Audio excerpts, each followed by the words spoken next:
Okay, we'll try that again. Sorry. That's a sound check. I apologize for the startup there. Sometimes my OBS is not functioning properly. I don't know why. And so the best solution is always to reboot. Okay, so since Monday, I have discovered that there is a huge need among the BTS Army to understand something about Dr. Jung's work and to have someone to ask questions to. And so that's what I'm going to try to offer here as best I can. And I will try to respond to your chats, and we'll see how it goes. I'm going to start very briefly with a definition of the collective unconscious. And so anyway, I'm just going to, this is going to be free form extemporaneous. I am not a mental health professional, but I have been studying Dr. Jung's work for 32 years. And so I probably can answer a lot of your questions, and I hope that that will be helpful. Also, I have quite a number of questions that were built up on comments on the 3 earlier videos that I did. So I will tomorrow probably try to do a session responding to those questions, at least the major ones that I can find again. The response has really been overwhelming, and I thank the BTS Army for that. And so I will do my best to provide a resource here so that everyone is prepared when Map of the Soul Persona actually drops on April 12th. Let's see. FM42 says, still trying to wrap my head around how one music video years ago led me here. The journey just keeps getting better and better, and it certainly will, because it's about consciousness, and we'll talk about that in a few minutes. Because you may think that you're conscious, but actually you're only aware. And gradually in your lifetime, then you can become conscious by studying and going to university and that sort of thing. But in terms of psychology and Dr. Jung's work, you can become conscious by listening to some of the things I have to say, and hopefully these will be useful to you. All right, so today I'm in the structure and dynamics of the psyche. This is volume 8 of the Collected Works of C.G. Jung. And it was noted by Dr. Edward Edinger that each paragraph of Dr. Jung's work is basically a psychic fact. And since there are 20 volumes of these works, there are a lot of psychic facts that Dr. Jung addressed during his career. And so today, because one of the most mysterious ideas is the idea of the collective unconscious, I thought I would begin with that. And so let me see if I can quickly read this paragraph, and then we'll come back to your questions and just respond extemporaneously.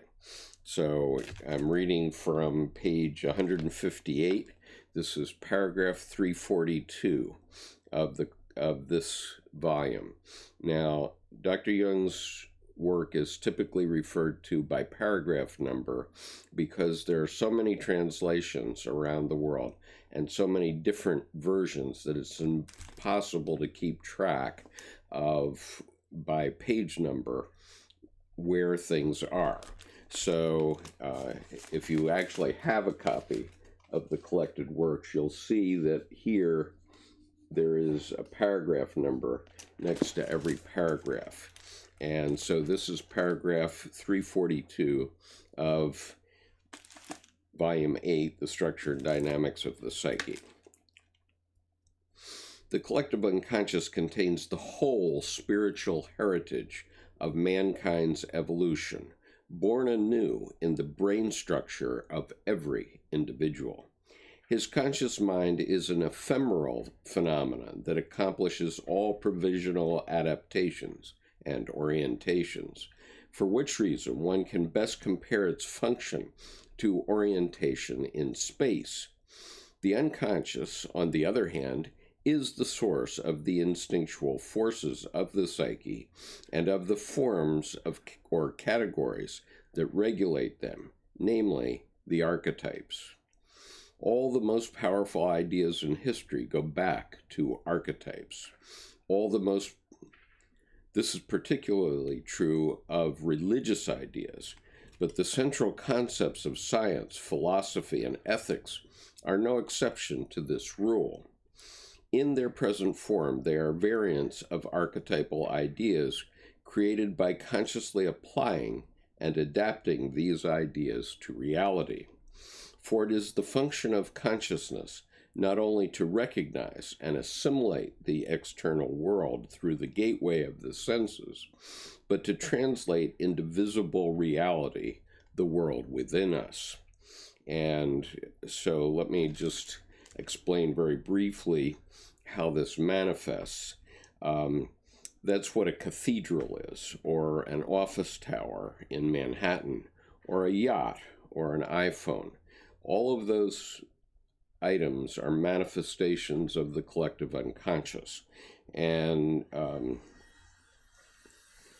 so we'll get into that in more detail as we go on, but just to get you started here.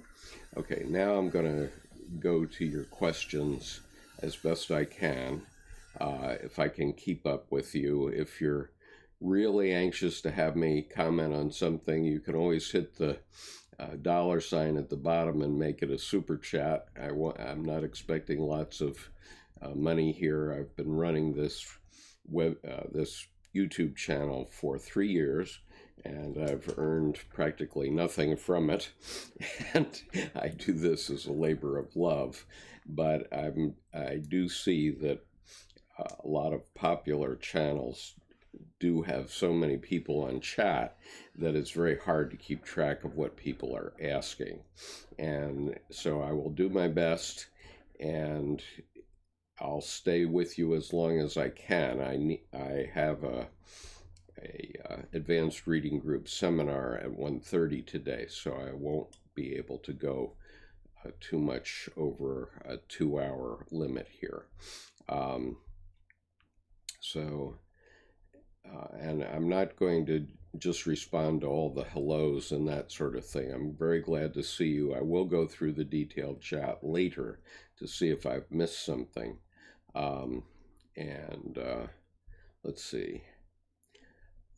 FM42 asks, how many have finished the Map of the Soul book? That's a good question. He says, I'm still on the ego chapter, a lot to reflect on, going slowly. Yes, there's a lot to reflect on. You cannot read Dr. Jung's work like a novel. You have to think about it.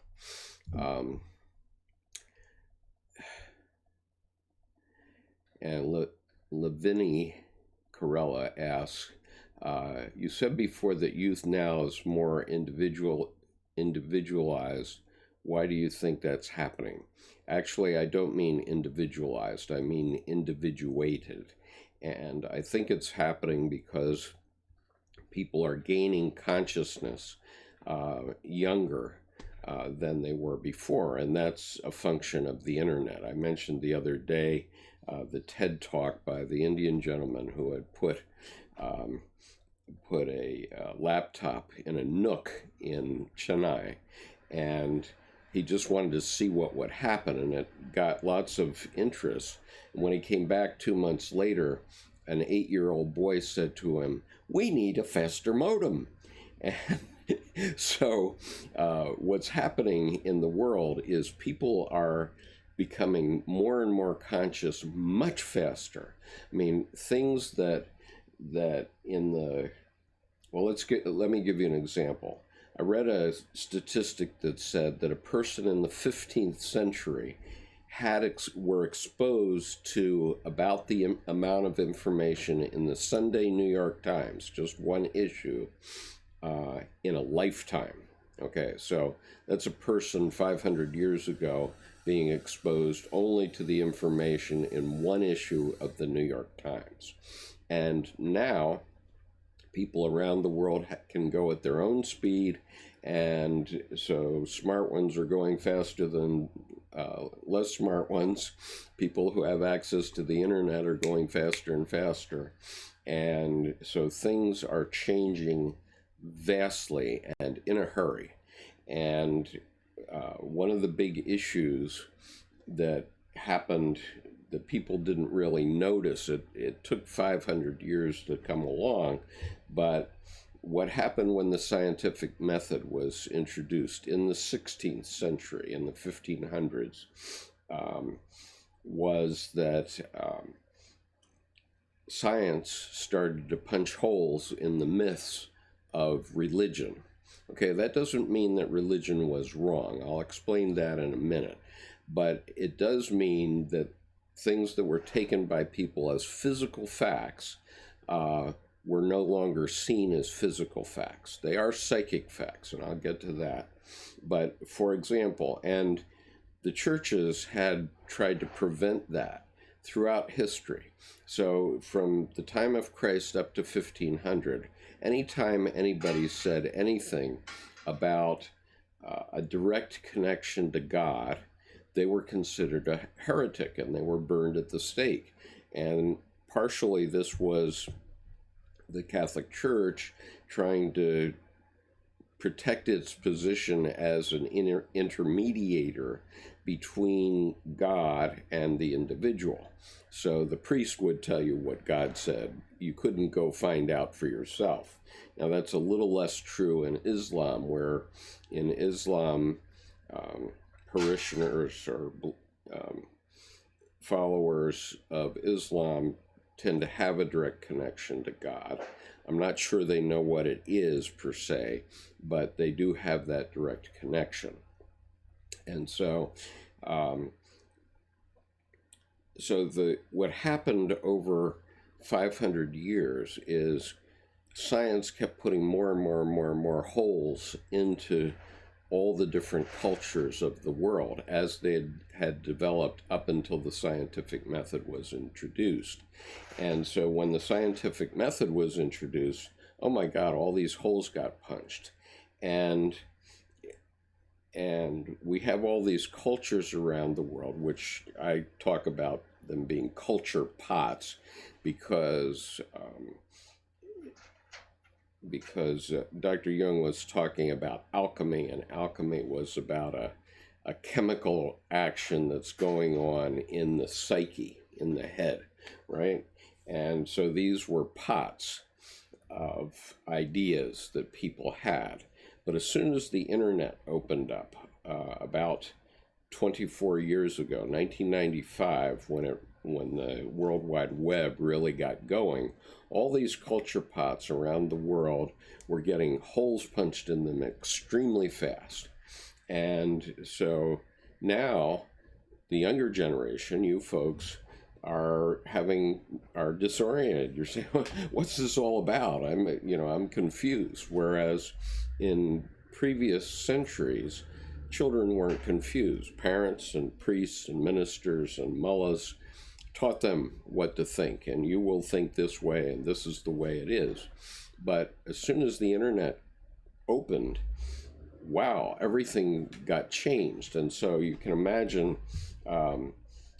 Galileo Galilei was an incredibly intelligent man. And of course, he had looked through his telescope and realized that the sun does not revolve around the earth. The earth orbits the sun. And however, that was a heretical statement. And so Galileo got called up before the Inquisition, and he was tried for heresy. And his answer, he had to swear on a Bible that the sun revolves around the earth. But he knew that the Catholic Church kept good records, verbatim records. And so he gave what's famously called the Abjuration of Galileo. Let me put that in the chat for you. And you can look it up on YouTube. Okay, the Abjuration of Galileo Galilei. And it's really funny because what he did was he made monkeys of them for all time. He knew that we'd be reading it now and we would just laugh at what he did to them. But he never was able to look through a telescope again, which was okay because he'd already blinded himself staring through a telescope. He didn't know any better. And so he went off and invented two new sciences instead, one of which was quantum mechanics. And so now what we see is that young people around the world are learning things so much faster. And one of my objective has always been to help people with mental health in an informal layperson way. And that's what this YouTube channel is about. So you can learn lots about Dr. Jung if you go to the channel and look at any of the 890 videos I've put there in the last 3 years. There's a huge resource there. And I believe that if we have more knowledge, if we educated people better, we would have fewer divorces and that sort of thing. But unfortunately, getting the political environment to allow for education on psychology in the schools is impossible, because we have fundamentalists and all kinds of other people that say, no, no, no, I don't want that taught in my school. And so the result is we don't educate people about mental health, and it's been a taboo. And so what I'm very excited about, because in the last week I've only just discovered BTS. I might have heard of them very remotely last year when they came and were on the AMA, which I did not watch, but all of a sudden I'm realizing that they have done this album on Dr. Jung's work and on Dr. Stein's work. And that's an incredible educational opportunity, because think of it, there's 80 million young people in the BTS Army all over the world. And on April 12th, they're all going to have access to this information. And as you see, right now we have 48 people live watching this YouTube stream. And that's 3 times as many people as I ever had before Monday night. Before Monday night, the most I ever had on a YouTube stream was 17. And the most that I had in a 2-hour period was 99. But Monday night, I was feeling bad. I was planning to just blow it off and not have a stream at all. And suddenly I got this kind of a response that I'm having right now. And so I kept going, even though I was feeling bad. And I'm not red hot right now either. But anyway, so the point is that this education doesn't have to happen in schools. And what's going to happen in the next month is that millions of young people around the world are going to start to see that psychology is important and understanding themselves is important. I mean, the Oracle of Delphi has over its, or had over its gate, know thyself. And everybody sort of says, oh, yeah, I understand what that means. But the reality is that you don't know yourself. And so there's a big difference between awareness and consciousness. Okay, there are many creatures that are aware. Even plants are aware. I mean, plants turn toward the sun during the day and keep changing their position through the day. That's an awareness. And so every creature on Earth practically has a certain awareness, down to single-celled organisms, down to amoeba and protozoa. They know what they're about, and they reproduce and so on. And so from a biological point of view, they know what's going on. But we, humans, are something different. We are not only aware, we are also conscious. And so when you're educated, beginning with the very first things that happen to you, when you start nursing with your mother, you start to get educated about what's right, what's wrong. Obviously, you can't use your teeth in that circumstance, and so you learn that mom's going to get mad at you if you use the little teeth that you start to develop after a few months on your source of nourishment. And so that starts to be a bit of a consciousness. But we don't start to develop an ego until we're about 3. And then we start to say I, and we start to say no. Then we're unique individuals. And so just to wrap up on Labini's question, the reason it's happening is because we've opened up information and anybody can go get it. And so the reason people are running around with their nose in their iPhone is they're learning. And they're also trying to become part of the collective. And part of the collective is unconscious also. So that's what that quote was at the beginning of this video. All right, now let me see if I can go back and catch some of these other points here. So Monks says, how strong a connection does Jung's archetypes and the major arcana have? I've tried studying it, but I feel it's a bit out of my grasp. Okay, so in the Tarot, the major arcana are the major archetypes that one experiences in life. And so the 0 card is the Fool, and that's like all of us the day we're born. We step off into a new environment, a new dimension that we have no idea what that's about.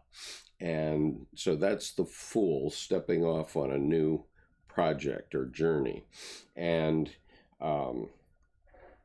then very early on, I think the number 3 card, 2 or 3, I don't have them right in front of me, but the number 3 card, let's say, is the Empress. That's mother, and everybody has a mother. And so the major arcana, the first 9 of the major arcana, cover your physical life during your lifetime up to old age, which is number 9, the Hermit card. And then the later cards are about your spiritual life. And that's why Dr. Jung didn't really get into young people during his lifetime, because it wasn't until people got through the learning part of their lives when they were 35 or 40. And in the old days, people were dying at 40. And, when I first started to go to India in 1994, the average life expectancy in India was 52. And it's gone up considerably in the last 20 years, but it was really tough in those days. And so the major arcana absolutely are the major events of life, both the physical part of your life and the spiritual part of your life. Now, there are, on this YouTube channel, there's a 18 video training on how to read the tarot cards and everything I have to say about it. So I urge you to go to that playlist if you want to learn about the tarot and take a look at that. Let's see, Miles says, if a person identifies as a male, could we say that he is eventually reconcile his maleness and his meaning and purpose in life with the domain of all women, the anima. I would say that very few of us are reconciled to the domain of women. And I think what is important to understand, I wanted to put a image of the yin-yang symbol on my on this so I could show it to you, but everybody knows what the yin-yang is, right? It's a circle with a black and a white thing that's moving around. Okay, that refers to fundamental duality. And that duality processes, it changes through lifetime. So, man, let's call that the black side, might integrate something that's feminine. That's the little white dot in the black side. And so he might change a little bit in his unconscious attitude, but he's never going to become a woman. And in terms of reconciling to the anima, no, that's not how it works. Let me just see if I've got this. Okay, let me just pull up a diagram, because this diagram is going to be very important for understanding the structure of the psyche. And so everybody that's going to understand about the persona and BTS's new album is going to have to really understand this diagram. So I'm going to pull it up on the screen for you and leave it here. Just a moment. I know exactly where it is. It just takes me a minute to get it onto the system. Let's see. I know exactly where it is, except it's a very big folder. So here it is.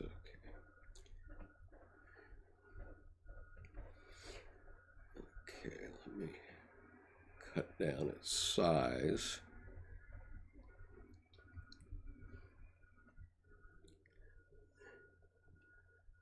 Okay, now this is a diagram that was done by Dr. Edward Edinger, and he did it in a book called The Ion Lectures. And this shows the fundamental structure of the psyche. And so at the deepest level of the psyche, there is an archetype, which Dr. Jung referred to as the self.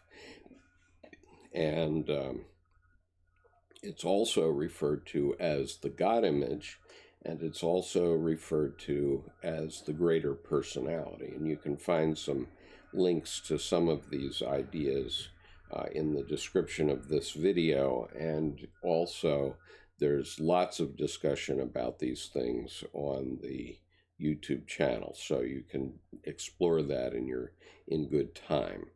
But anyway, the self is really the boss. This is an unconscious archetype, and what Dr. Jung observed, although Dr. Jung was a clinical psychologist, so he only wrote about and talked about things that he could demonstrate from his clinical practice. And so he could demonstrate from his clinical practice that there is an archetype of God or religion at the deepest level of every human being, at the deepest level. And he called that archetype the God image.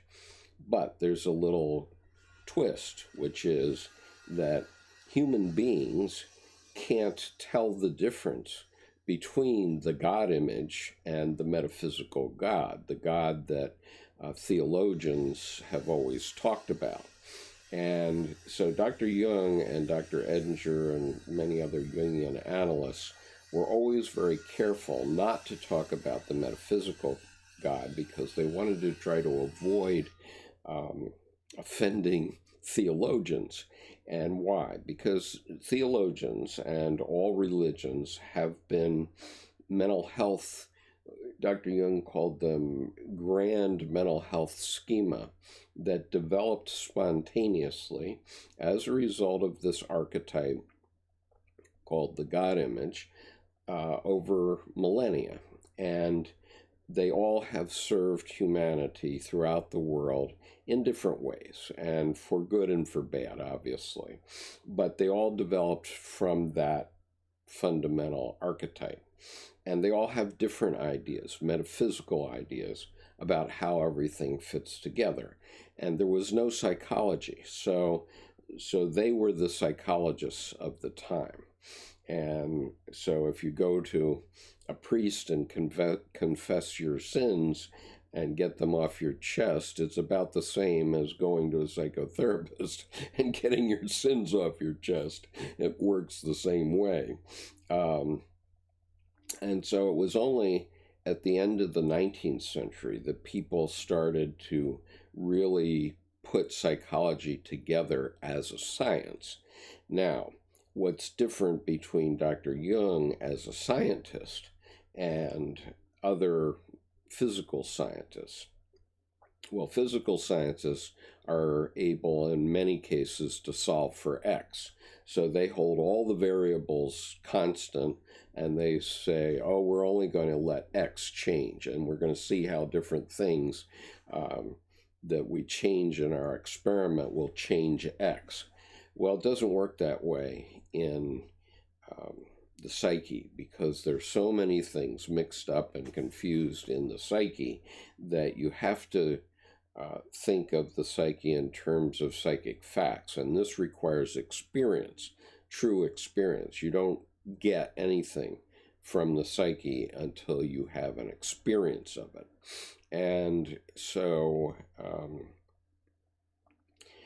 and so this is the point about the paragraphs of his collected works being psychic facts. Each paragraph is a nugget that has many different ingredients in it, but it's one idea. So the one I read to you this morning is about the collective unconscious, but there's thousands of other paragraphs of Dr. Jung's work, and even though I've made over 890 videos about his work since 2016, I'm only scratching the surface, really. And so, okay, in this diagram, then, the anima and the animus. The anima is the way a man looks at the world through this anima unconscious, which is the feminine side of the man.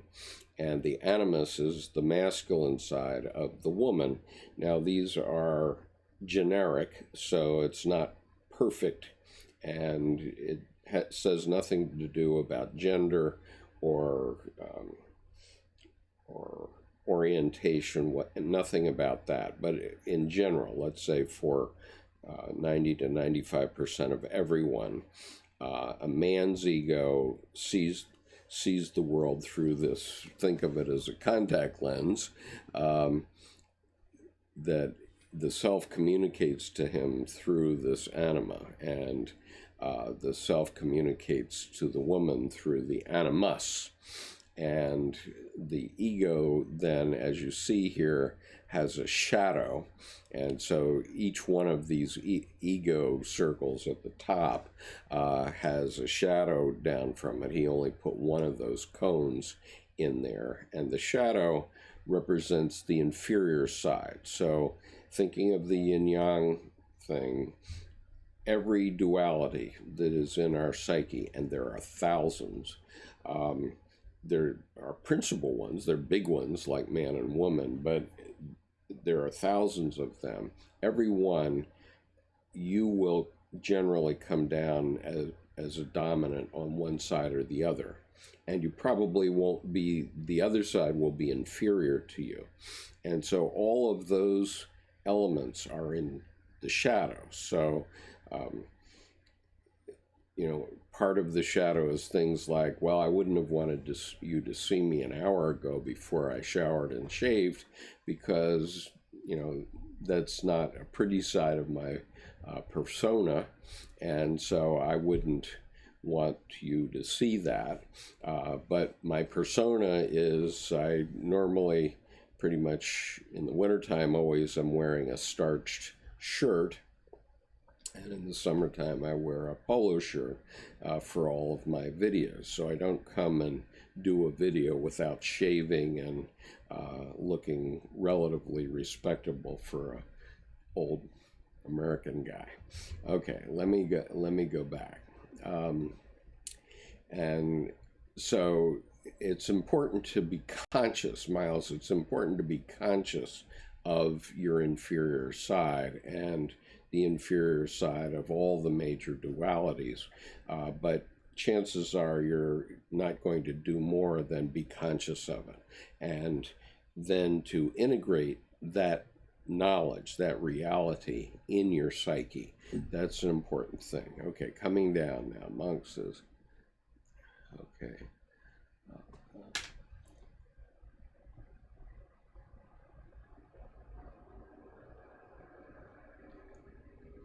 Ori says, if you could ask Dr. Stein anything in relation to BTS, what would you ask?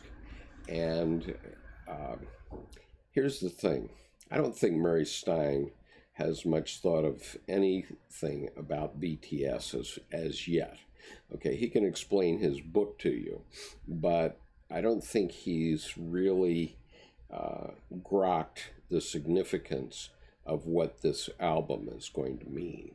I mean, it certainly means something to him at a physical level in the sense of suddenly a book he wrote 20 years ago is now a bestseller. Wow. Okay, that's terrific. But in terms of really grasping what it means, I don't think he's there yet. And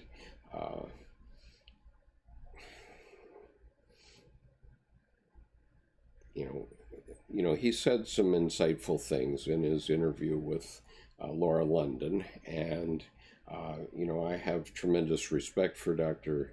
Stein as a Jungian analyst, and if you need a Jungian analyst, he'd be the one you'd want to go to, maybe. But if I was going to, when did he ever hear of BTS? That would be a good question. I'm admitting that I only heard about BTS and this album 1 week ago. And all of a sudden, I realized, because I'm a 99 percentile intuitive person, I can see the tsunami that's coming. And I know that every Jungian is going to be asked a zillion questions for the rest of their lives. And what I see happening here is this phenomenon is going to be bigger than the Beatles. That's what I think. Okay, in terms of my generation, the Beatles were a big thing. We had a problem when I was, in the early 60s, when I was coming along and I was a young man. Our parents were raised in basically the Victorian age.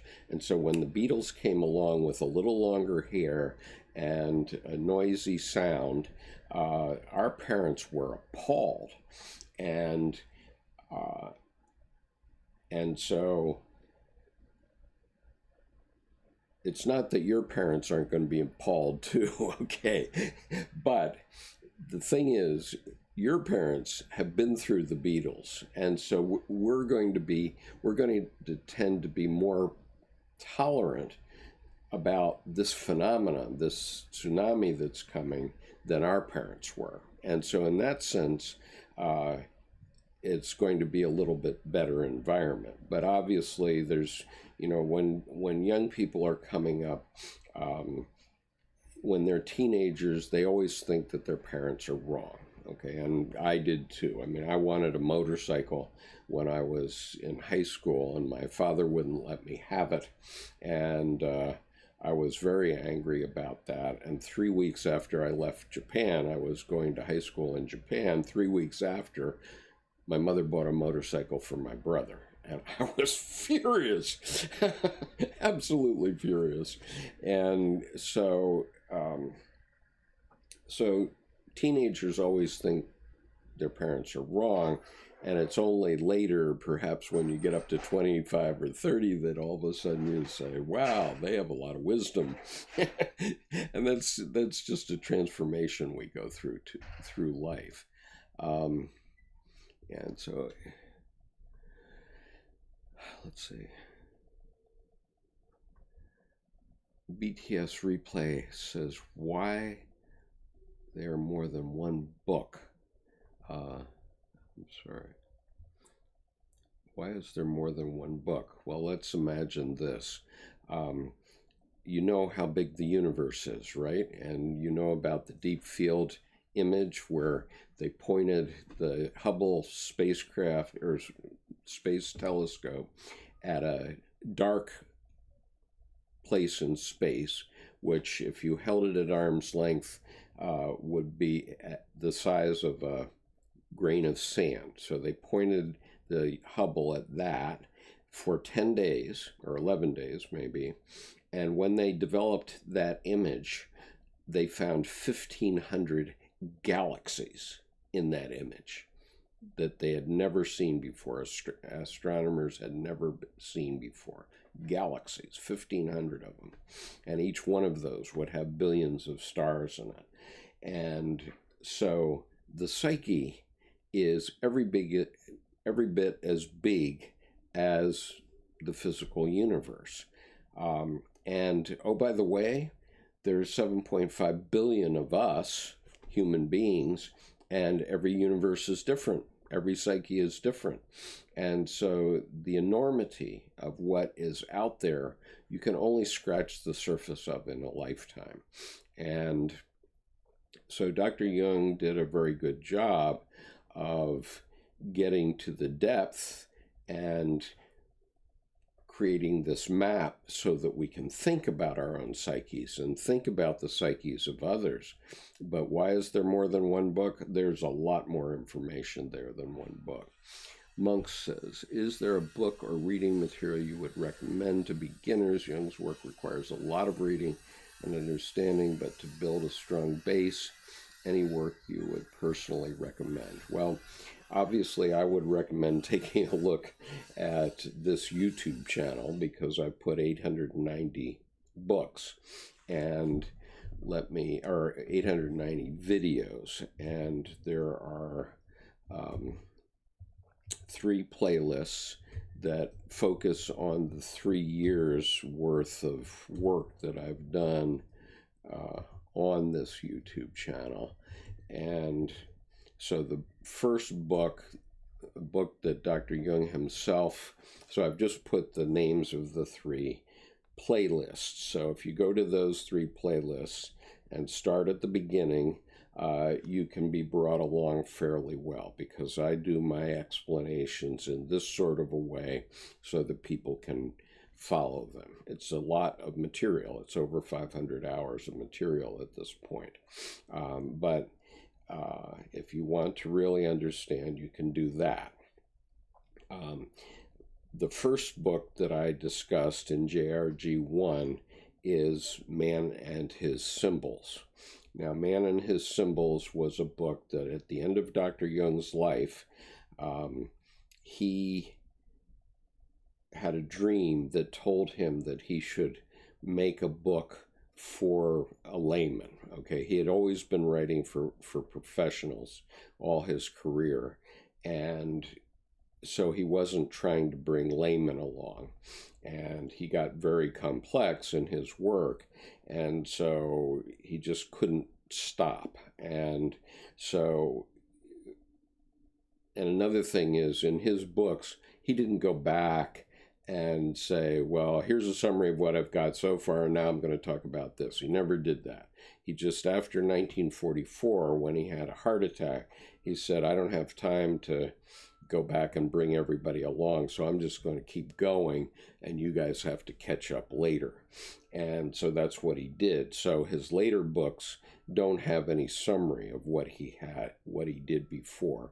And he would, it's a prodigious amount of scholarship, honestly.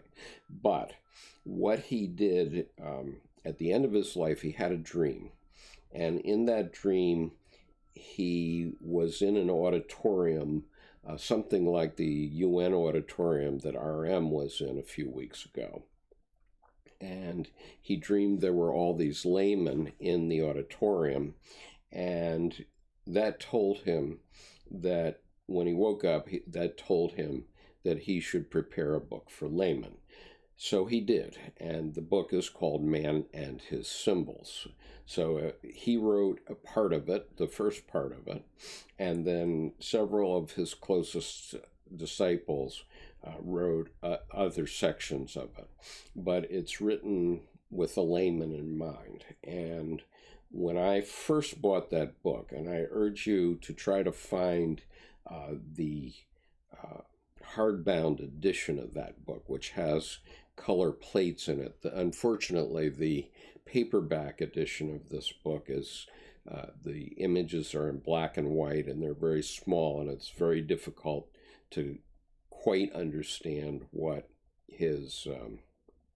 what he was saying in some cases. But in the hardbound version, there are beautiful color plates, and I bought that in 1990, and I started to read it to my wife every night for, it basically took about a year. We would get into bed, and I would read 2 or 3, maybe 4 pages of this book every night. And at the end of the year, I really felt like I had had a year's psychotherapy.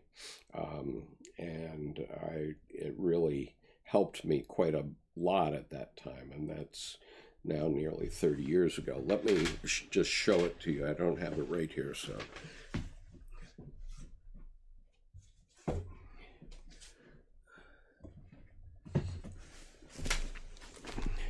Okay, so this is the hardbound version, Man and His Symbols, by Carl G. Jung, edited by Carl G. Jung. And one of the most important things he says in this, and this is among the very last things that he wrote in his lifetime. And so they were obviously very important things. He wrote this last bit within 10 days of his death. And this is on page 101 of the hardbound edition. I'm going to read only one paragraph. As any change, I'm sorry, it gets my complexes going and makes me a bit emotional, but he says, as any change must begin somewhere, it is the single individual who will experience it and carry it through. The change must indeed begin with an individual. It might be any one of us. Nobody can afford to look around and to wait for somebody else to do what he is loath to do himself. But since nobody seems to know what to do, it might be worthwhile for each of us to ask himself whether by any chance his or her unconscious may know something that will help us. Certainly the conscious mind seems unable to do anything useful in this respect. Man today is painfully aware of the fact that neither his great religions nor his various philosophies seem to provide him with those powerful animating ideas that would give him the security he needs to face in the face of the present condition of the world. Okay, has anything changed since then? Absolutely not, obviously. And so in this case, if you looked around and saw RM 10 years ago, Kim Nam-joon 10 years ago, if you looked around and saw him, would you think he's going to change the world? Probably not. But suddenly this one individual and then the other 6 individuals that are part of the BTS group are in the process of changing the world. And as I said earlier, they, what I have been trying to get going for 3 years now is to educate people about psychology. And I've racked my brain to try to figure out how to get psychology into schools. And I know that it's almost a fool's errand because fundamentalists in this country and probably around the world are fighting that, and religious people are fighting it because they don't want you to know yourself. If you know yourself, you don't need them. And so the fact that this new album is coming out, Map of the Soul Persona, is giving 80 million fans the opportunity to get educated a little bit. And right now we have 163 simultaneous viewers on this live stream right this minute. Okay. And so that's 863. Now it's 163, now 166 that never learned these things before, and now you're learning about them thanks to BTS and RM. And so we have to get out of our old fuddy-duddy ways of thinking about how education is done around the world, and especially education about psychology, and understand that this is a terrific way to do it because it's the young people that are going to carry it forward. I mean, my generation probably isn't going to change that much, but obviously I see it because I've been trying to teach this material for years now. I mean, way back. I mean, I'd talk to people at cocktail parties about it, and they'd go, go away, and that's mostly what you get today. But if once this album is everywhere, I mean, it's like Tibetan Buddhism and the Dalai Lama. Well, Tibetan Buddhism was a pretty good system up in Tibet.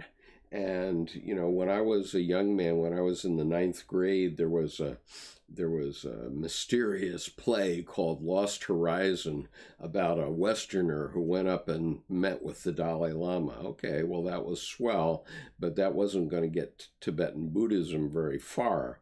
But when the Dalai Lama was pushed out of Tibet by the Chinese, bang, Tibetan Buddhism spread around the world.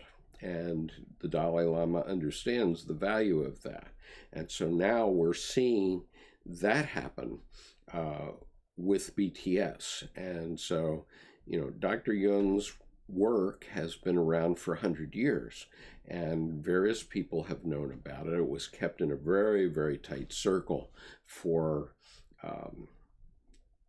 generations. And the Jungian analysts aren't really going to tell you what it all means because their lifeblood is doing Jungian analysis.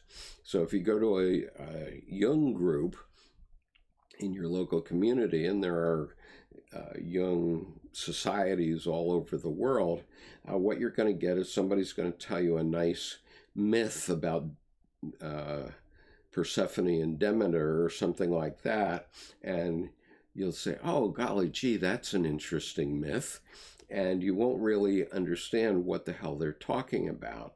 But what happens is, because those people are giving those talks, then people come up to them and say, I've been thinking about my mental health, and I'd really like to have a consultation. So those societies are really intakes for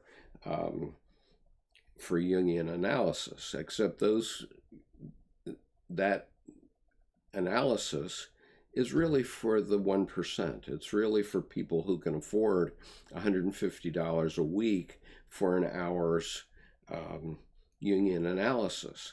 But I never had $150 a week that I could dedicate to going to see a Jungian analyst. But when I read this book to my wife in 1990, I realized that it had helped me psychologically. And so I kept reading. And the other interesting book is Memories, Dreams, Reflections, which is Dr. Jung's autobiography about the development of his own psyche. And so that's interesting. Part of it was censored by his own family. And so we don't even know what's in that, but we know that next year in 2020, some of the people that have worked on Dr. Jung's work are going to publish the protocols, so-called protocols, which are the other half of this book. So that's going to be very interesting. And another book that was suppressed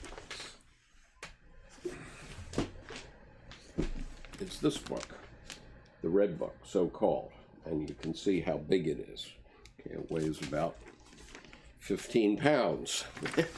And it's filled with pictures. Let me see. That's a good one. Oh, this is a good enough one. All right. So it's filled with paintings that Dr. Jung himself did, okay, in terms of exploring his own soul. So during the 19-teens, about 100 years ago, Dr. Jung went through a visioning period.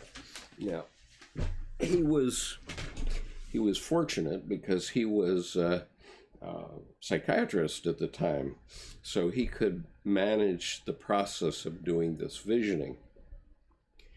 But not everybody can, and I personally had a visioning period in 1993, and sometimes when you start studying this material, it can happen to you. So in 1993, I read this book. Okay, my mother gave this book, Women Who Run with the Wolves, Myths and Stories of the Wild Woman Archetype by Clarissa Pinkola Estes. My mother gave this book to my wife for Christmas, and I picked it up and started to read it, and I said, you can't have it back until I'm finished, and I read it in 2 days. And very shortly after that, I started to write a novel, and when I started to write that novel, which is about the first woman prime minister of Japan from age 15 to age 75, it's pretty cheeky of a man to think that he's going to write a memoir for a woman. And but Dr. Estes, on page 74 of the hardbound version of this, there's a story called Vasilisa the Wise. And at the end of that story, she put about a 40-page dissertation about how women develop their intuition. And it's part of women's individuation. So I used that template for my novel. And the result of doing that is that every woman that ever read that novel, and I'll put its name on here, every woman that ever read that novel loved it. And even though it has some very intense sections in it, as you might guess, because any woman who's going to make it from being a farm girl to prime minister woman. Okay, so that's the name of the novel. Anybody that's going to make it from being a farm girl to being prime minister of Japan, and then a retired older lady, is going to go through some very tough times in her lifetime. And so I used that template. It worked very well. And that came as a visioning period for me. It took 8 months. It came out in the form of a novel.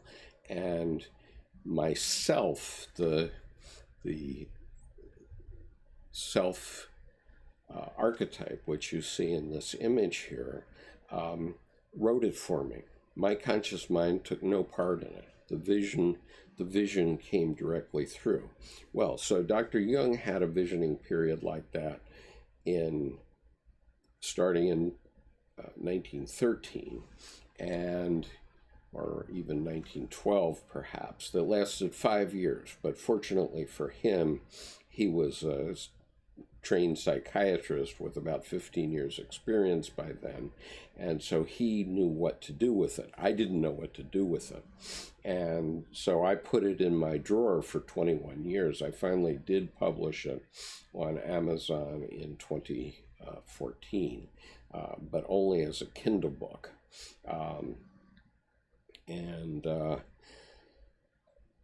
But the point is, in Dr. Jung's career, the Red Book was suppressed until 2009. And so under this video, you'll find a link to the moment when the Jung family allowed Sonu Shamdasani, who's the editor of the Red Book, to actually have access to the physical Red Book that was in Dr. Jung's study from 1913, or from the mid-19 teens. And it's a very valuable video to watch. It's only 3.5 minutes long, but it's like seeing something from Raiders of the Lost Ark. You'll see what I mean when you go check it out.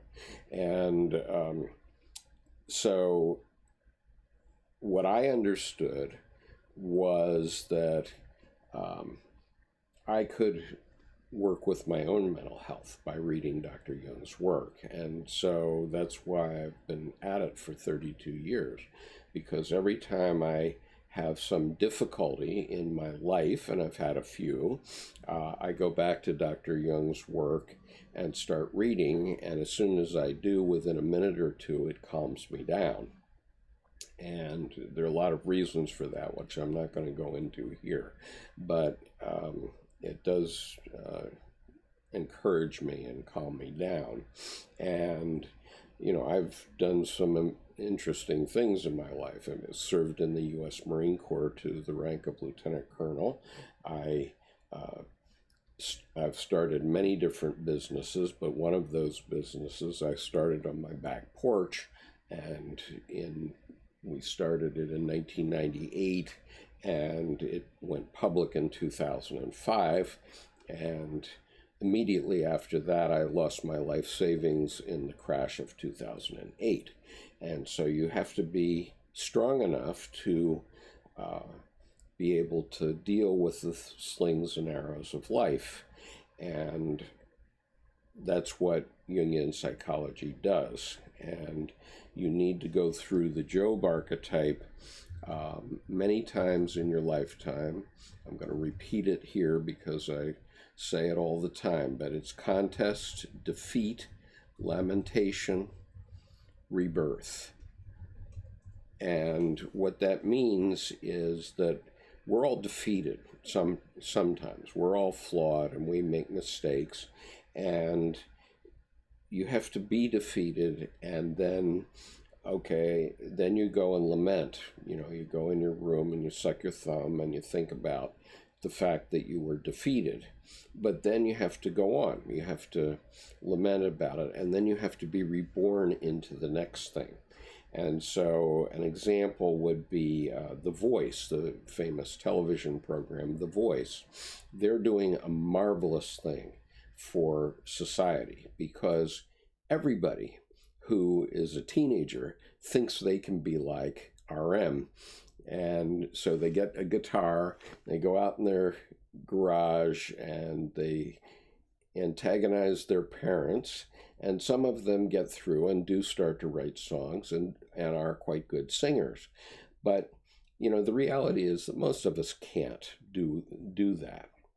And what The Voice does is it gives you the opportunity to contest, to try. But most people are defeated right away, and they have to go lament because they didn't make it on The Voice. and then they have to be reborn into whatever they're going to be in life, which is a doctor or a lawyer or an accountant or a gas station attendant, whatever that might be, but it's not going to be a rock star. And so the value of understanding that this Job archetype is a cycle that you need to go through many times in your life is very valuable to know. And the other thing that's valuable to know, and there's a video on this channel called How to Have an Authentic Life. And so I urge you to take a look for that. I don't happen to have the link right now, but I will put it in the description of the replay.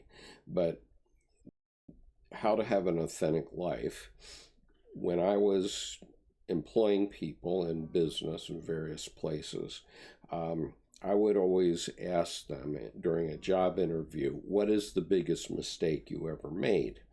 Because if they try to say a little mistake, I mean, people go, oh my God. But if they say a little mistake, that means they're probably lying to you, or they're not mature enough to own up to their mistakes. And so you have to understand what a big mistake is. And, when people make mistakes, they learn from them. And so as an employer, I would say to people, if you're not making a mistake every day, you're not trying hard enough, because it's only by pushing forward and making mistakes that you learn. And when you make a mistake, oh, by the way, you're probably not going to make it tomorrow again. And so, in business, mistakes are big or small, but, most mistakes in business are not earth-shattering. And so you learn. And every time you go through that cycle, your ego gets a little stronger and you're able to handle the slings and arrows of life. So, okay, moving on here. So that's a little bit about where to go. You're going to get a lot of homily from me, but I want to try to help people as much as I can. So Lavini says, so the more knowledge we acquire, the more aware we are. No, the more conscious you are. You're already aware, but the more conscious you are. Does it depend on the type of knowledge? It can be any knowledge. You'll be conscious.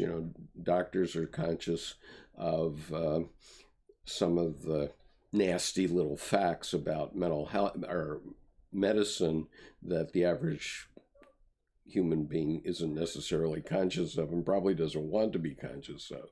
And so I had a nurse who was helping my mother one day, and she was cleaning the bedpan, and I said, well, I really appreciate you being such an angel to do that. And she says, yep, one down, 20,000 to go, because that's the life of a nurse. A nurse is very often cleaning bedpans, and the average person doesn't know that. They're not conscious of that.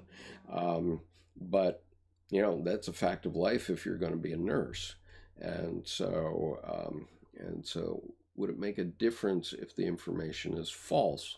Well, if the information is false, then you're going to somehow find out it's false, and it's going to cause a mistake, and then you're going to go through the Job archetype cycle.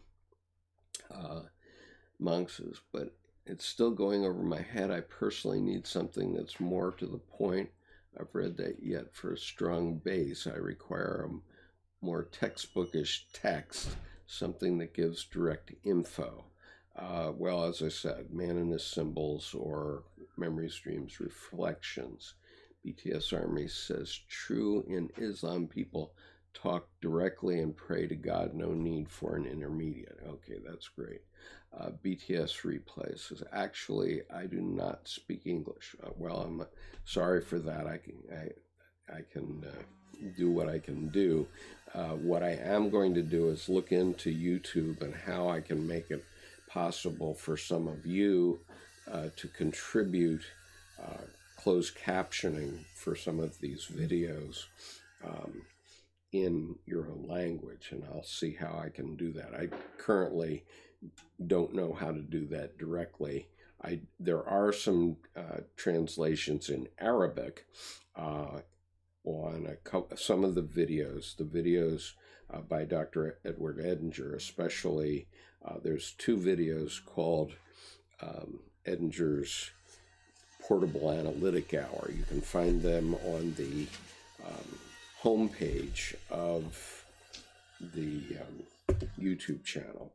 And so if you start those videos, you go down to closed captioning, or you go down to the little gear, click on that, and it'll let you select closed captioning. And in that selection, you'll find Arabic.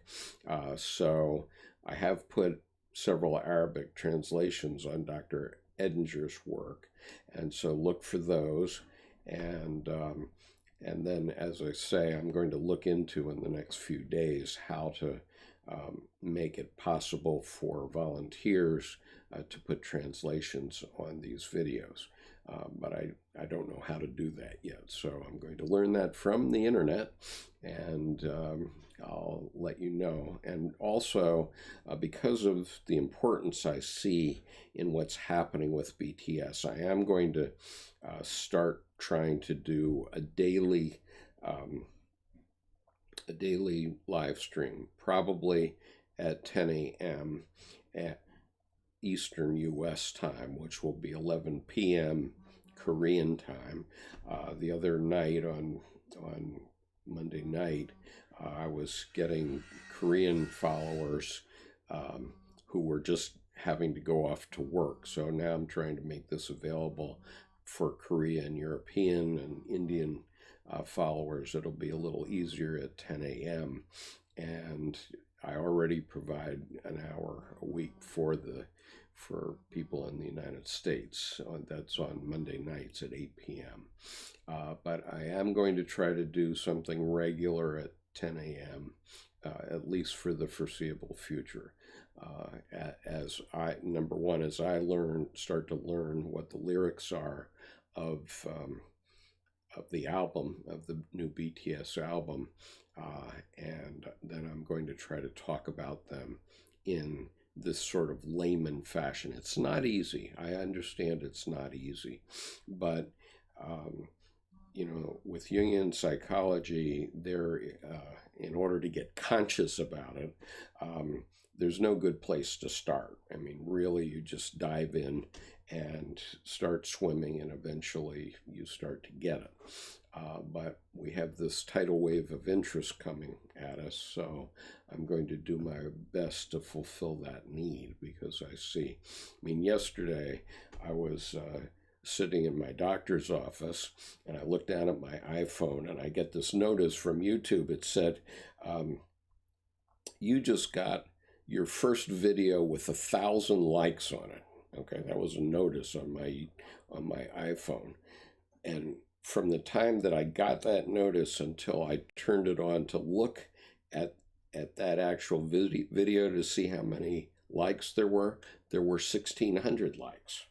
And so there's obviously a huge demand to know these sorts of issues. And so I'm going to try to make myself available to talk about them, because if you're going to go to a Jungian analyst, they're probably going to want to try to charge you $150 an hour. So I don't work that way. So anyway,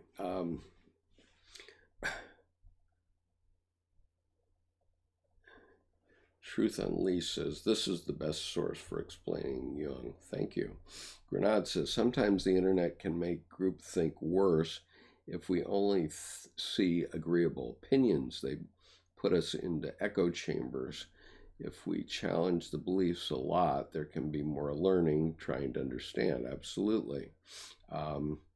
Average Human says, all the facts given to a child is taken as truth without the tools to disprove or question the given statement.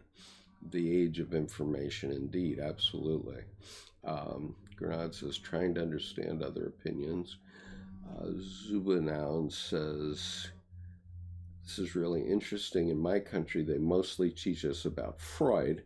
I studied social work and was taught by Freudian psychologists. Thank you for taking time to explain. Well, Freud is all about the physical world. And most psychologists who are not Jungians today are bound by the so-called CBD, which is a tome that clinical psychologists and psychiatrists use to figure out a symptom.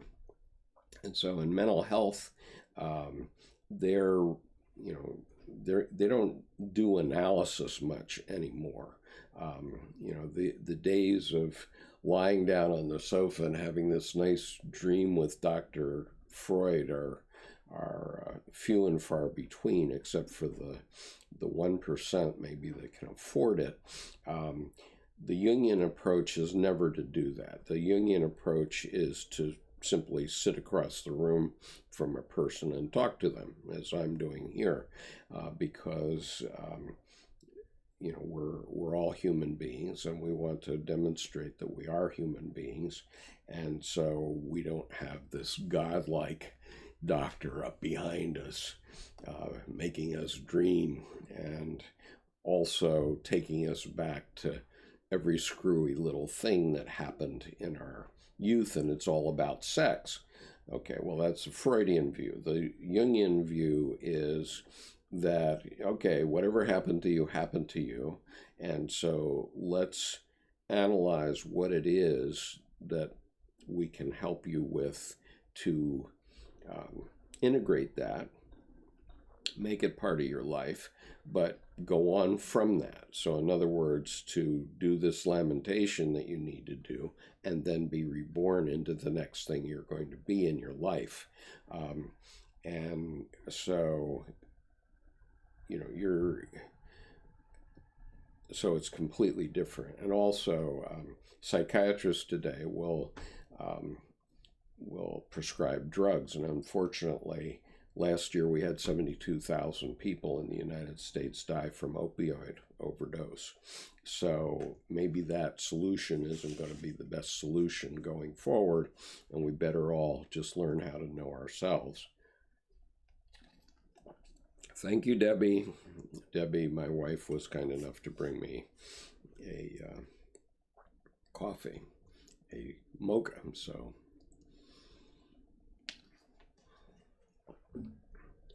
So Average Human says, ended this, but then gave an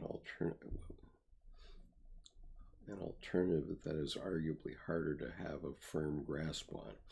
Well, we're all at sea, and the sea is a metaphor for the collective unconscious and the unconscious, and it's that scary. There are sharks down there. And so, the metaphor is, if you're fishing down in your unconscious and something starts to come up that's bigger than your boat, then you better cut it loose until you have a strong enough ego to handle it. Otherwise, you become like Captain Ahab and Moby Dick. Moby Dick was too big for his boat, and so he sank.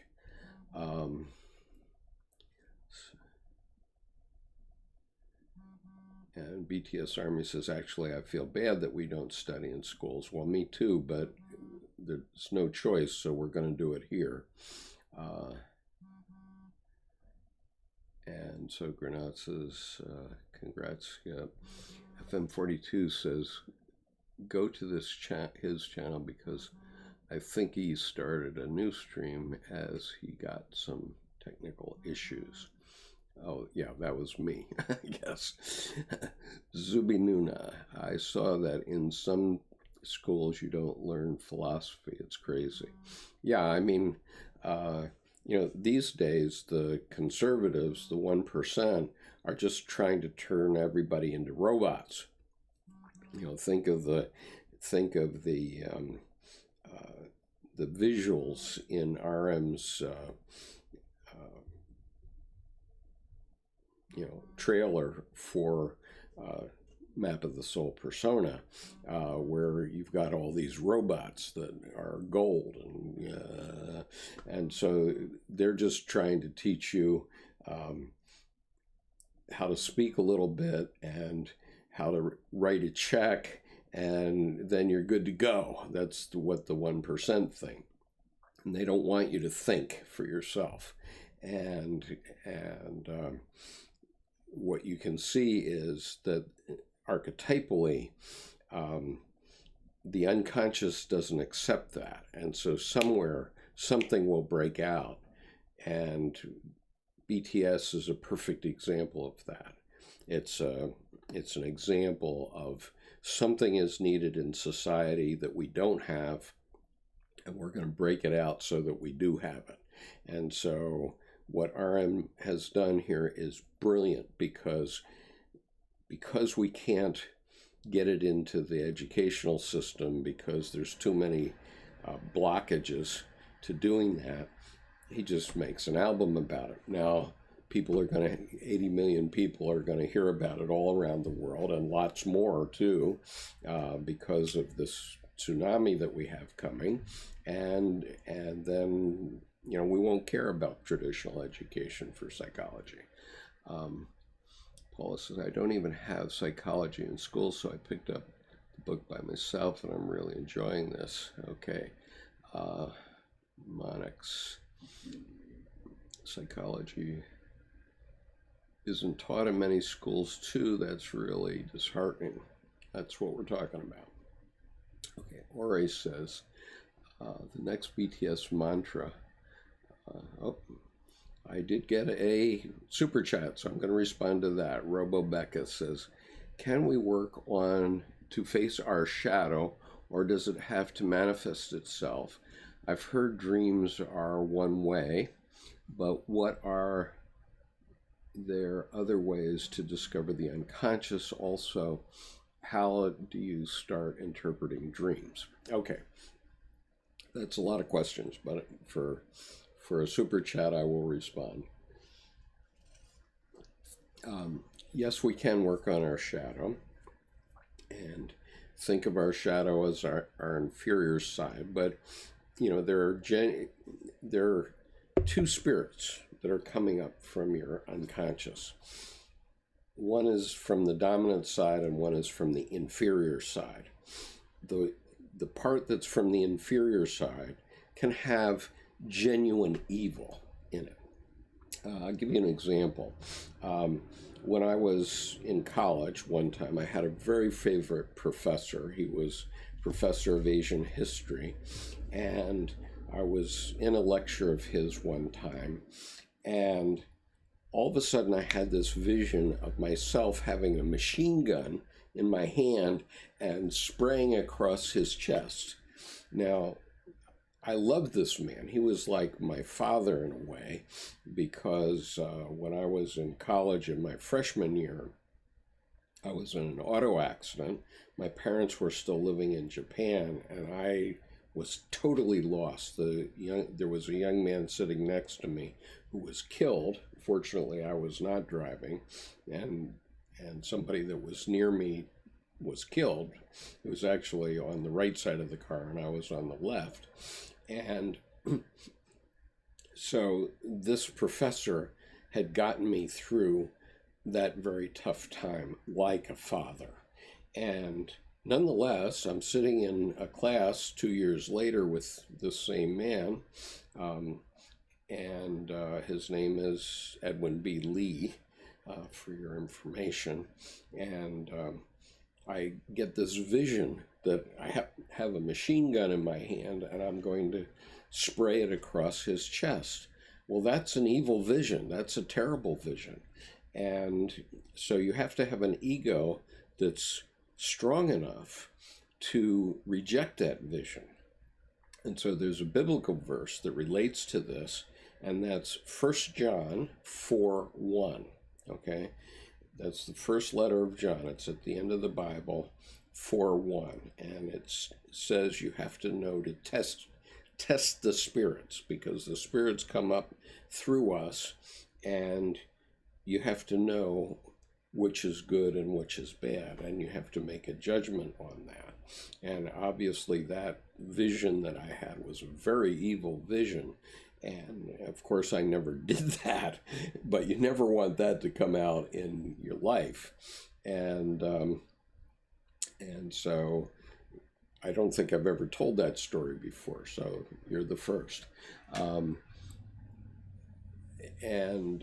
But, you know, how do you work on this shadow? You reflect on whatever you love or hate, okay? Because whatever you hate is your shadow, okay? And you're projecting when you say, I hate that person, that's actually something in you, because that person is probably pretty much like you. They might have a little difference of opinion,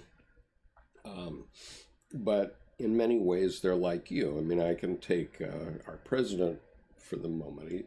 I'm not a great fan of our president right now, but what I do recognize is that many of his instincts live in me. And because I've worked on my shadow a lot, I know that I have those instincts too. However, I follow 1 John 4:1. So anyway, I've heard that dreams are a way, but what are there other ways of discovering the shadow? Well, you can meditate, and that's another way. You can evaluate your visions, things that come into your mind are visions, actually. And how do you start interpreting dreams? Okay, well, what you don't do is you don't go buy a dream book that has all the discussion of what a car dream means or something, because dreams relate to you. They don't relate to somebody that wrote a book. And so this is your psyche telling you something that it thinks you need to know. And if it's a big dream so that you remember it in the morning, you need to work out what that symbolism, that's why we talk about man and his symbols, because your psyche talks in symbols, okay? Your psyche talks in symbols. And so you have to work out what the symbol means to you in your specific life, because it came up through you. And so it's just a question of reflecting on them and trying to work out. Ask yourself the question, what is my psyche trying to say to me that I need to know? Because your psyche is this over here, self. Okay, your self is trying to tell you something. Now, it's trying to tell you something all the time, and you can't tell me what you're going to be doing 2 minutes from now. I can't tell you what I'm going to be saying 2 minutes from now, because all those things, the spirit that tells us to say such and such a word or do such and such an act, everything comes from the self. It doesn't come from the ego. The ego is just working with it in the physical world, but the self is telling you what to do all the time. The self is the boss, and it's doing this constantly. And so what a dream is when you take the ego out of the way and your awareness out of the way and allow the self to send you images. That's what's happening in a dream.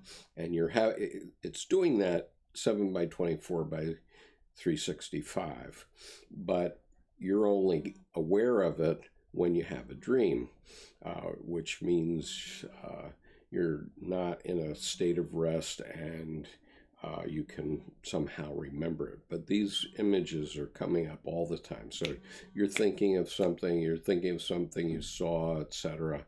And all those things are messages. Now, Labini says, we really do appreciate your taking the time to explain this to us. We would be very happy to send in subs. Well, thank you so much. I very much appreciate the super chat, Lavini, and I'm going to try to keep doing this. because I know it's going to be very, very important as this album drops, because by and large, I don't think people are very conscious in the United States and Western Europe about BTS. I was speaking to the BTS AHC project on Sunday, and they said, no, BTS is not very well known in Europe, and also not very well known in India. Well, that's all going to change very soon. And by the way, I'm going to put the hashtag that they're asking everyone to use this hashtag on the 6th. That's 3 days from now. And so it's in all caps, and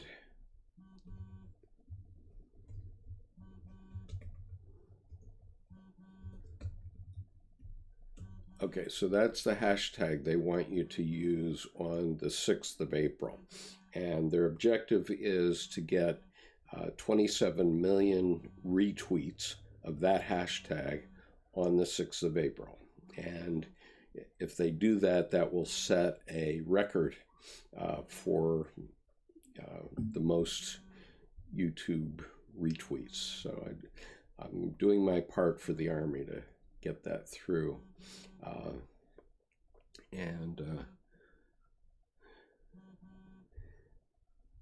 So anyway, Lavinia, I very much appreciate the super chat, and I probably can't have subs today. I have a advanced reading group class that I'm going to be giving in a couple of hours.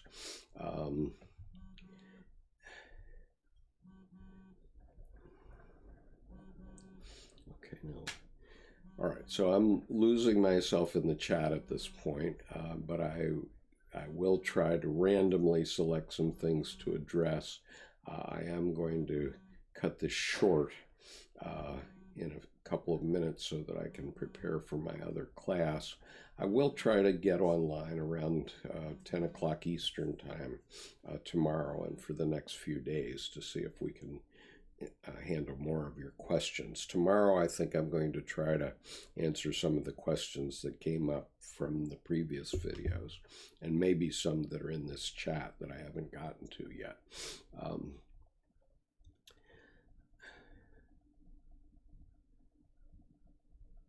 So Bethany says, AHC family, thank you for doing the interview with Skip. I'm so glad to have found this channel because of you, and I am so thankful for all the work and dedication from all the AHC volunteers. And so I am too, okay, because there are many young people around the world, even in the United States, that don't have access to a mental health professional, or they don't know how to get mental help. And what the AHC project is doing around the world is they're offering a compassionate ear anonymously to anybody that contacts them, and just letting you talk. And sometimes you have something that's been bothering you, something you need to talk about, and you don't have anybody to talk to about it, and that's really tough.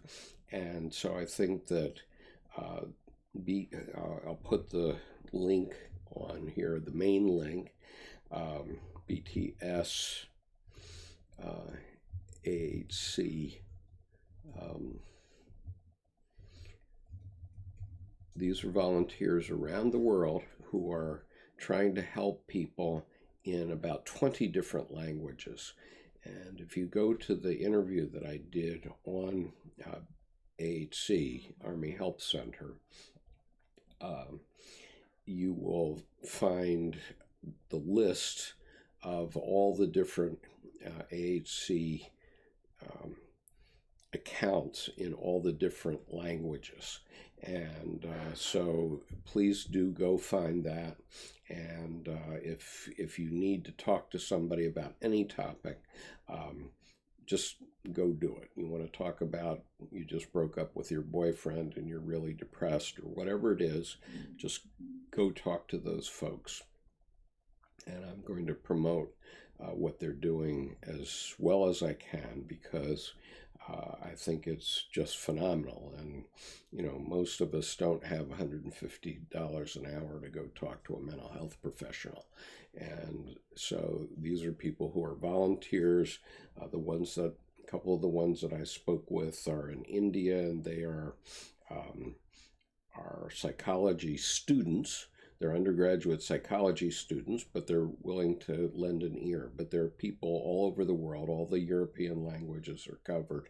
And so I really do urge you to, if you have a question, you're worried about something, you're feeling depressed, whatever it is, and you can't get to a professional mental health professional, and I'm not one either, but if you want to have a sensitive, compassionate ear, go talk to those people or put a question on here, and I'll do my best to respond. Although, as you see, I now have 170 people on this live stream, and it's been up to like 190 or something, but at 170, that's 10 times the most people simultaneously that I've ever had on a live stream. And so this is happening very fast, and the chat is going by very fast. And so I just got a super chat for 9.99 pounds. I appreciate that. This is Ejército Army. So I will do my best to respond to super chats and to whatever else I can on the chat. It's going by so quickly, but I will also try to respond to other points. What I do is I normally make a copy of the chat and go through it later so that maybe I'll have time to review it. But honestly, this phenomenon is happening so fast that I'm running as fast as I can to keep up with it. And I know that other Jungians that you may approach don't even know the tsunami is coming yet. There are a few. Laura London is one, and on Twitter she's Jungian Laura. Martha Crawford is one. She's the one that told me about this. She is Shrink Thinks. That's her handle. And Inner City Books is one. They know that this is coming, but very few others do as yet. I mean, I'm going to be talking with my advanced reading group today about this also. So Neshia Bell says, I really appreciate this. BTS indeed help us. Jungian psychology it is, not philosophy per se, but makes me wonder why it is not discussed at school. I believe it will benefit a new generation in society if it's discussed deeper. I agree entirely. The reason it's not discussed in school is that many of the ideas from Dr. Jung are taboo subjects. First of all, mental health is a taboo subject that many people don't want to talk about. That's one reason. But Dr. Jung had some different ideas about religion. And the thing is, when the scientific method came along and started to punch holes in the mythology of Christianity, by the end of the 19th century, it led Friedrich Nietzsche to say, God is dead. He said that in Thus Spake Zarathustra. And what Dr. Jung observed was that when he said that, he spoke a truth that was true for most Europeans, that if you're living in the rational logos side of life, then God is dead. Okay. And what Dr. Jung, though, was the son of a Swiss Reformed pastor.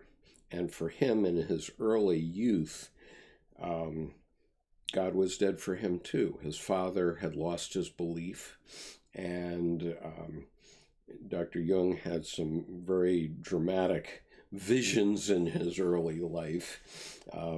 The most dramatic of which was when he was 11 years old. He had a vision of God sitting on a toilet over the Cathedral of Basel, which was brand new at that time, and defecating on the Cathedral of Basel and destroying it. That was the vision he had when he was 11 years old. And he spent a very large part of his life figuring out what the heck that vision meant. And in the process, what he did was he found the living God. He found where God lives, and he found how God goes about doing the business of the Godhead. And those are topics that I'm willing to talk about at some point, but you won't hear them at any church. You won't hear them at any mosque. You won't hear them at any temple in Hinduism or Buddhism. And that's why if anybody starts to talk about Jung, then everybody will say, no, don't talk about it. I mean, Paul Vanderklay is very fascinated by what Jordan Peterson has been doing the last couple of years, including Jordan Peterson's famous talks about the Bible. And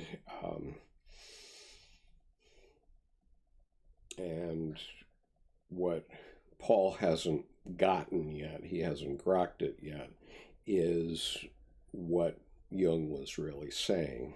And to be honest, I also haven't heard it on any Jordan Peterson videos, although I haven't listened to every one. And so people have to start understanding the point, because if we don't understand it, we're going to keep killing each other over religion.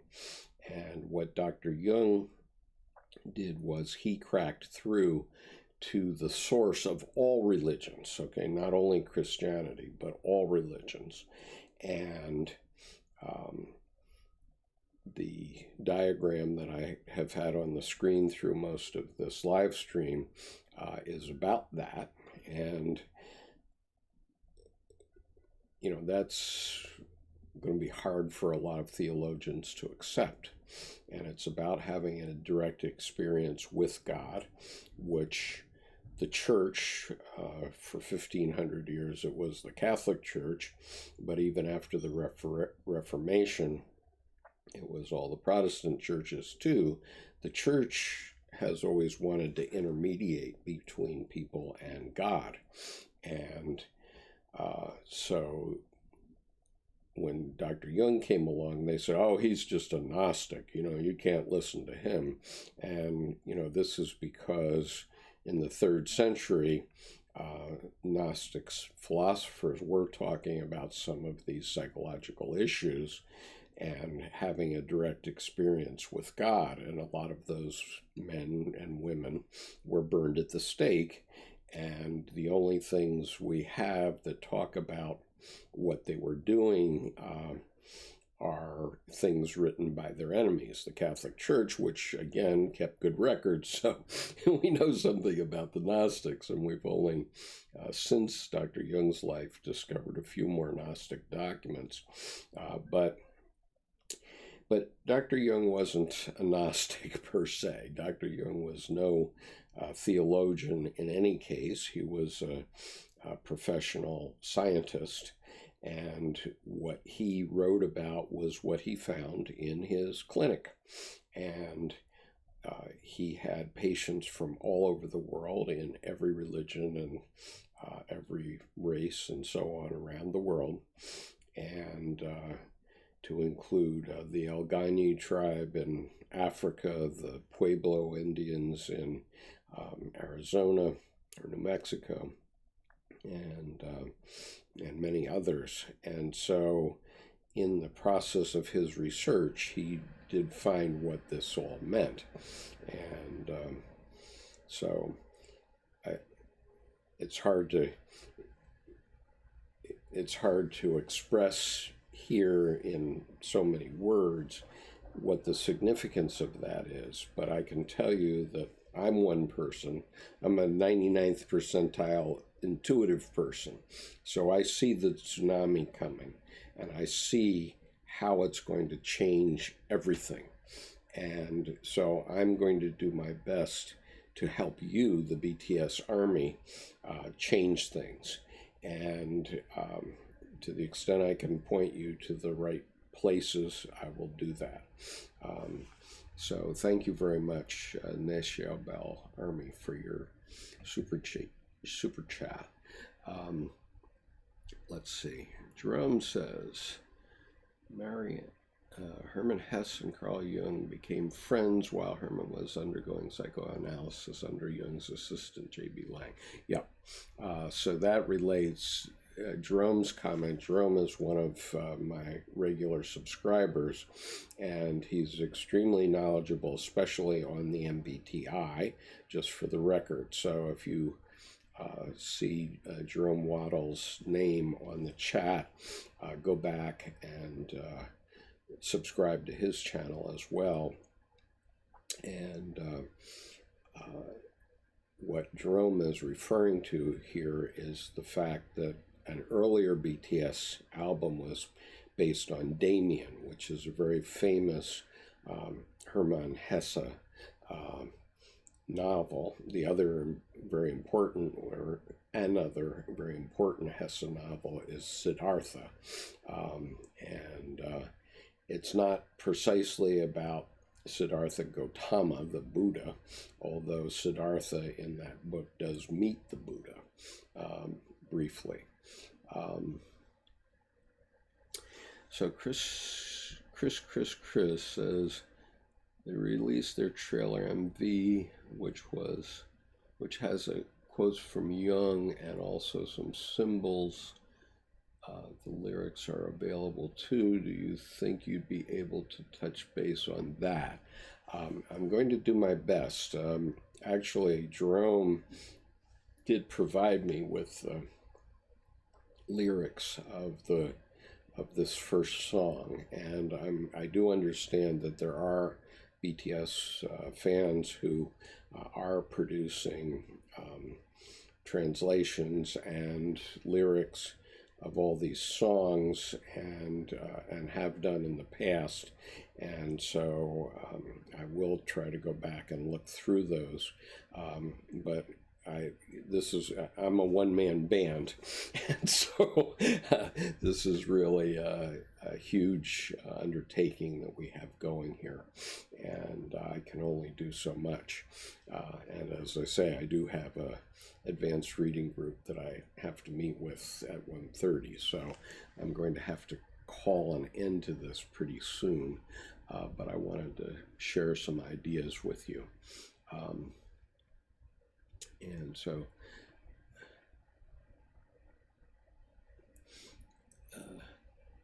Junges Fräulein says, recently watched a documentary about the American school system, and it was devastating. Yeah, it's really turned bad, and what's happened in the last 20 years is the 1% have all created these private schools, and so if you have enough money, you get to go to the private schools and you learn the good stuff.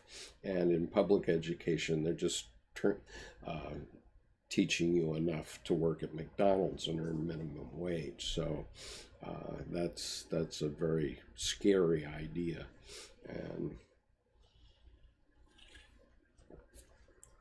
And Iron says, I'm so glad you shared this with us. I've had similar visions as well as suicidal visions too.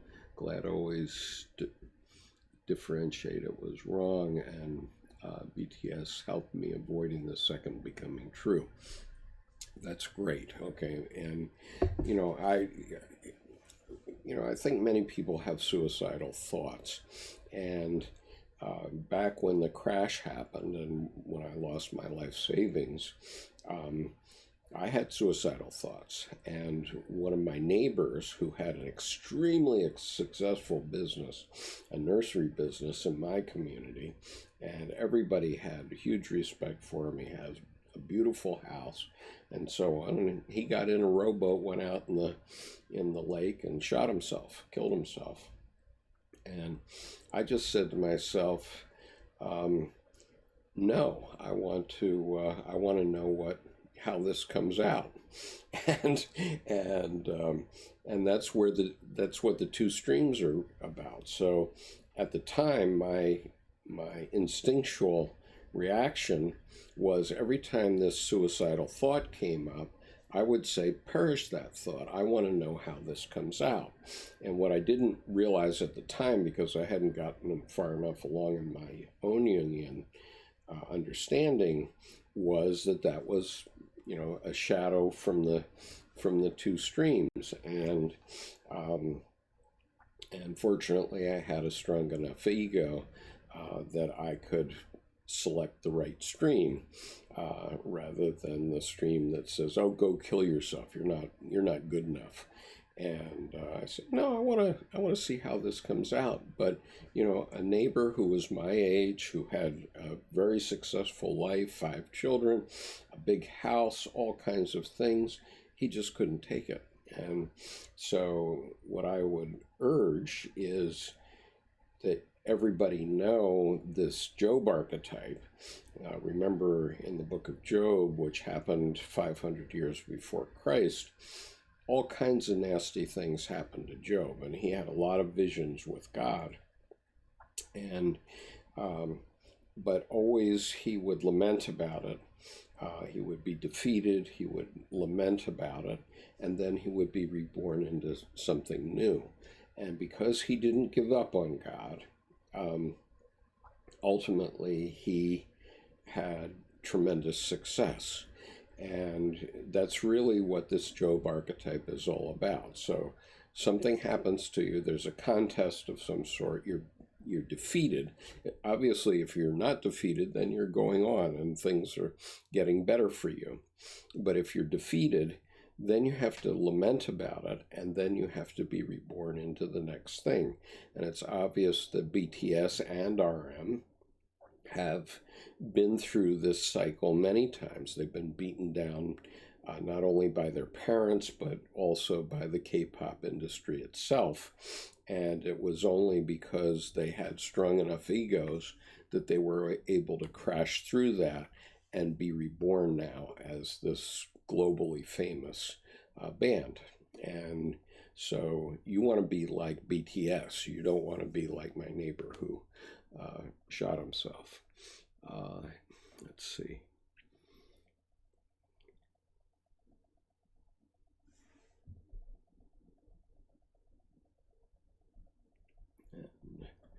Livia says she'll rewatch later because she can't focus right now, and that's why I'm going to make it replayable, of course. Hicks Tape says, what a great way of explaining shadow, makes it so much clearer that it not just some abstract part of you where you keep all the bad parts, but something you actively are engaging with and suppressing. Yeah. And let's see. Chris says, most of my dreams are weird. There are similar dreams that come up every now and then. How do you identify? And most of my dreams make me afraid.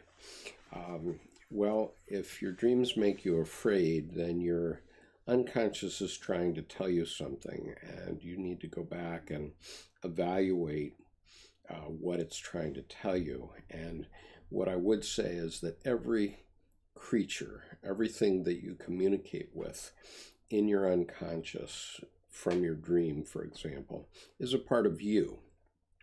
And so you need to find out what that part of you is telling you. And sometimes you'll have an iPhone or stapler that's in your dream, and you have to figure out what that stapler, what your psyche is trying to tell you. Because remember, the psyche developed spontaneously and evolutionarily. And so one of the first early things that the psyche developed, long before there were human beings, was simply a warning about danger, a predator. And so the psyche would, let's talk about our primate ancestors. A predator would have been a tiger or a lion.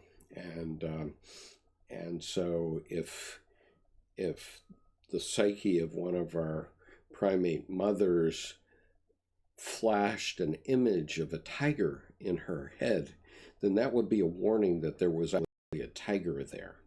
Now, I get a warning like that, and it happens to me, and it invariably happens where every so often when I'm driving, I get an image of a police car. The police car is always black and white. It's going from right to left, and it has the word police written across the car. And it's a vision that I always have right before I run into police activity. It might be a speed trap, or it might be an accident or something, but police are doing something. And without fail, every time I get that vision, within 1 to 2 minutes, I will have this vision, and it warns me. And so I have no need for a radar detector, for example, because if I'm driving down the highway and all of a sudden I have that vision, I immediately take my foot off the accelerator, because I'm always going a little bit over the speed limit, and so I immediately take my foot off the accelerator, and within 1 to 2 miles, I'll see a police speed trap.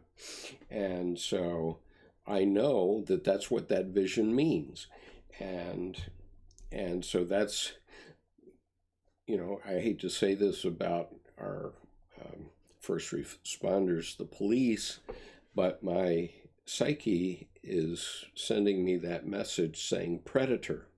Okay, that's a primeval message, but my psyche is doing it for a 21st century man, and it's saying predator, and it's a warning to me. And I know when I get that vision, when that comes into my head, boom, I better do something about it immediately. And I very rarely get speeding tickets. It's happened, but not for a long while. And so that's how the psyche communicates with you. And,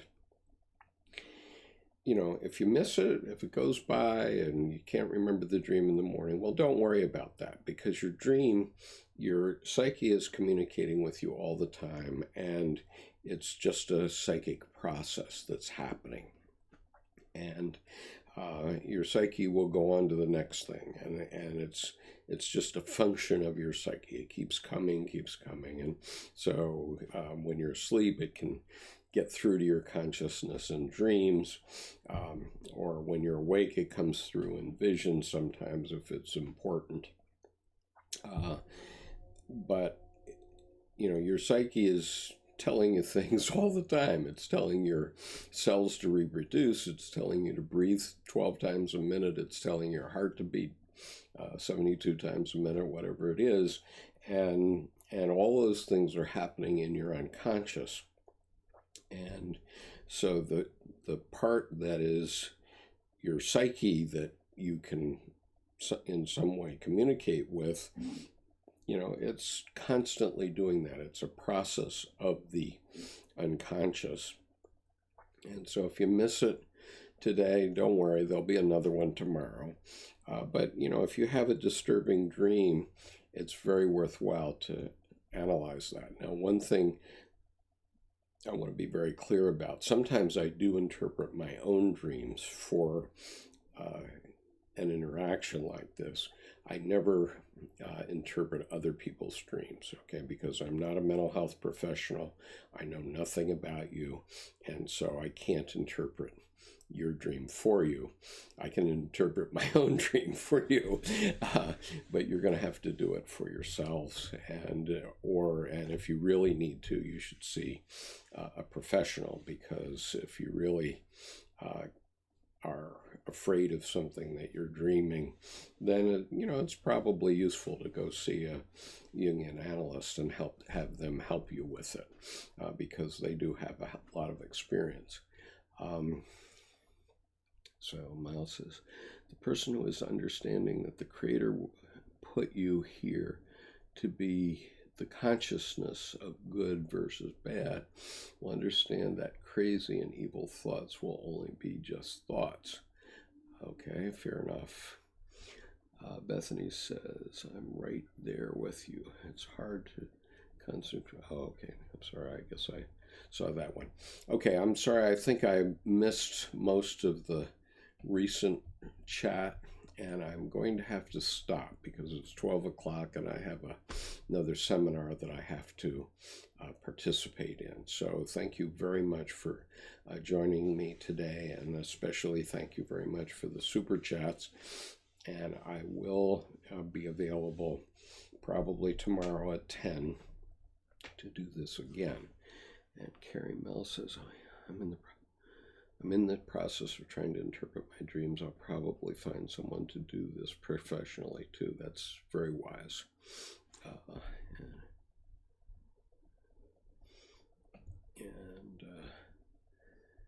Truth Unleashed says, everyone like and subscribe. Thank you very much. That will be very helpful. And also, if you will, try to help me get the word out to the BTS Army that I'll be doing this, and maybe that'll be helpful. Joseph Campbell says, what I like doing when I wake up is writing it down, and I do that too. I was doing this morning, and so many thanks to all of you who are thanking me. I can't name everyone here. It's going too quickly. So Tamantha says, being 46 and learning new information like this is so cool. Have a good day. Actually, I'm 72 and I'm still learning. So, never give up learning. That's incredibly important. And so I now have 129 still watching simultaneously, which is an amazing performance for this channel, and I very much appreciate it. And if we can have some more conversation in the next few days, that will be great. But I need to excuse myself. So Sabrina says, all the best from Switzerland. So hello, Switzerland. And thank you for all the purple hearts. I appreciate that. So I am going to discontinue now, though, and move on to my other class. So thank you so much.